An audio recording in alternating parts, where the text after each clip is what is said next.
Bienvenue dans cette nouvelle édition de l'Africa Tonight. Voici les titres de l'actualité. Laurent Gbagbo et Charles Blé Goudé, bel et bien libres. La demande de maintien en détention de l'ex-président ivoirien et de son ministre a été rejetée ce mercredi par les juges de la Cour pénale internationale. Au Cameroun, le gouvernement des grandes opportunités entre officiellement en action. Le premier conseil des ministres du nouveau septennat du président Paul Biya s'est tenu ce 16 janvier à Yaoundé. Et puis, qui sont les principaux acteurs de l'insurrection populaire d'octobre 2014 au Burkina Faso? Dans son dernier ouvrage, le journaliste Atiana Serge Oulon revient sur les faits et les acteurs qui ont fait vaciller le régime Compaoré. Acquitté et libre. La demande du procureur de maintenir en détention Laurent Gbagbo et Charles Blé Goudé après leur acquittement pour crime contre l'humanité a été rejetée ce mercredi par les juges de la Cour pénale internationale. Ils devront en revanche se rendre disponibles en cas de procès en appel. On fait le point tout de suite avec Corinne Kamdem. Laurent Gbagbo et Charles Blé Goudé acquittés. C'est la décision des juges de la Cour pénale internationale confirmée ce mercredi 16 janvier 2019. L'ancien président ivoirien Laurent Gbagbo et son ancien ministre de la Jeunesse Charles Blé Goudé étaient accusés de crimes contre l'humanité commis pendant la crise post-électorale de 2010 à 2011. À la majorité, la Chambre, avec l'opinion dissidente de la juge Karbocha, rejette la requête présentée par le procureur de maintenir M. Gbagbo et M. Blé Goudé en détention et demande au greffe d'obtenir les assurances nécessaires auprès de M. Gbagbo et de M. Blé Goudé et de leurs conseils principaux respectifs pour garantir le retour de M. Gbagbo et ou M. Blé Goudé si et au moment où leur présence au siège de la Cour serait requise, comme nous l'avons dit ce matin. Incarcéré depuis 4 ans avec Laurent Gbagbo, dont il a été le ministre de la Jeunesse, Charles Blé Goudé, le co-accusé, retrouve également la liberté après son acquittement. Son parti, le COJEP, Congrès de la jeunesse panafricaine, se prépare à son retour. Pour Simone Gbagbo, l'ancienne première dame ivoirienne, ce dénouement est un espoir pour une véritable réconciliation en Côte d'Ivoire. Je voudrais en profiter pour vous remercier pour toutes ces années où vous avez diffusé en direct le procès. On est très heureux. Le sentiment, c'est que c'est la justice qui est rétablie, c'est la vérité qui a triomphé. Et ça, c'est une très bonne chose. C'est une chance qui est donnée à la Côte d'Ivoire, une vraie chance qui est donnée à la Côte d'Ivoire de se retrouver, de se réconcilier, de se pardonner mutuellement, pour que le pays puisse démarrer sur de nouvelles bonnes bases. L'ancien président ivoirien Laurent Gbagbo et son ex-ministre Charles Blé Goudé, dont le procès a démarré en janvier 2016, recouvrent immédiatement la liberté. Le climat politique en République démocratique du Congo inquiète la sous-région et particulièrement le Congo voisin. C'est ainsi que le président Joseph Kabila a dépêché un émissaire à Brazzaville ce 15 janvier pour apporter à son homologue, le président Denis Sassou Nguesso, également président de la CRGL, conférence de la région des Grands Lacs, des précisions sur le déroulement du processus électoral, mais également bénéficier de son expérience pour la gestion pacifique de la crise. Le président de la République camerounaise, Paul Biya, a présidé ce 16 janvier 2019 à Yaoundé un conseil des ministres, le premier depuis sa réélection à la tête du pays en octobre 2018. L'occasion de prescrire une nouvelle feuille de route au gouvernement. Celle-ci s'articule autour de 3 principales valeurs, collégialité, solidarité et ardeur au travail. On fait le point dans ce reportage de Viviane Baroken, notre correspondante au Cameroun. Le président de la République, Paul Biya, a présidé ce 16 janvier 2019 un conseil des ministres, lequel survient après le réaménagement du gouvernement le 4 janvier 2019. Aux membres de l'équipe gouvernementale, le chef de l'État, Paul Biya, a prescrit l'application des mesures édictées le 6 novembre 2018 lors de son investiture. Priorité à la santé et à la paix que le Premier ministre, chef du gouvernement et son équipe entendent bien implémenter. Le président de la République vient de nous tracer sa feuille de route. Et il a demandé la collégialité, il a demandé la solidarité gouvernementale, et l'ardeur au travail.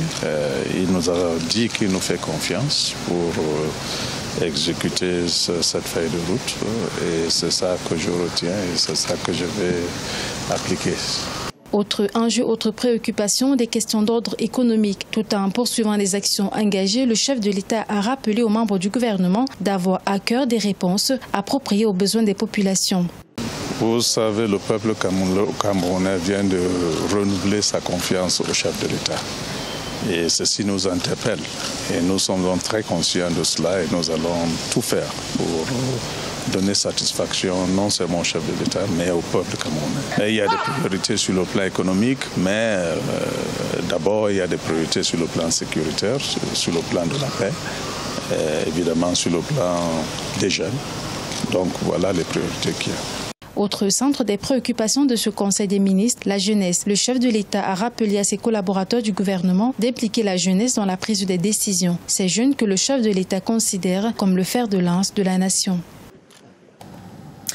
Voilà qui vient mettre fin aux spéculations. Le président mauritanien Mohamed Ould Abdelaziz a décidé de mettre fin à toutes les initiatives visant à modifier la Constitution pour lui permettre de briguer un troisième mandat. Il a réitéré sa volonté d'éviter tout changement touchant les articles 26, 28 et 99 de la loi fondamentale.